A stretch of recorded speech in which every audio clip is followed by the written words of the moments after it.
সকালবেলা ঘুম থেকে উঠে ফার্স্ট কাজ হলো আমার এক গ্লাস গরম জল খাওয়া। তো আমি সেটাই বানিয়ে নিচ্ছিলাম।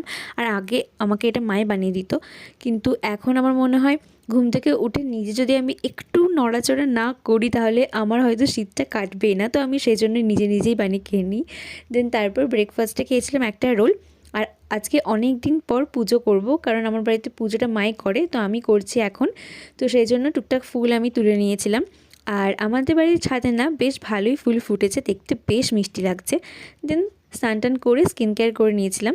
আর আমার ঘর আমি যতই গুছিয়ে রাখি, অগোছালো তো একবার না একবার হবেই, তো সেটাই আমি ঠিকঠাকভাবে গুছিয়ে নিচ্ছিলাম। দেন আমি কোম করে নিলাম নিজের হেয়ারটা। আর আমি না ইউজ করি উডেন কোম, যে আমি শুনেছি এটা হেয়ার ফলের জন্য খুব ভালো, তো আমি সেটা ইউজ করলাম। আর আজকে একটা বাড়িতে আমাদের ইনভিটেশন ছিল, তো সেই জন্য আমি একটু রেডি হয়ে নিচ্ছিলাম। দেন তারপর মনে পড়লো আমার ছাদে কিছু জামা কাপড় আছে, তো সেটাই আমি মেলে দিলাম। দেন তারপরে রেডি হয়ে গেলাম।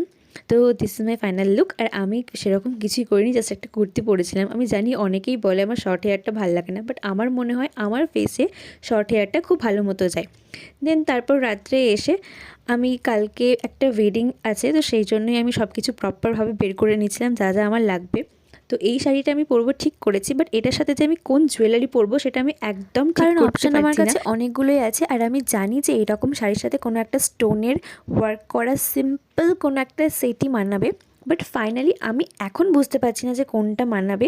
আর এই যে পার্লের ইয়াররিংসটা আছে এটাও দেখতে ভীষণ মিষ্টি লাগছে, বাট আই থিঙ্ক আমি পেয়ার আপ না করলে ভালো মতো বুঝতেই পারবো না। সো এটা কালকের জন্য তোলা রাখলেও, মানে কোনটা ভালো লাগবে সেটা আমি শাড়িটা পরে তারপর পেয়ার আপ করে বুঝবো। তো দ্যাটস ইট ফর টুডে। দেখা হচ্ছে তোমাদের সাথে নেক্সট কোনো ভিডিওতে। ততক্ষণের জন্য বাই।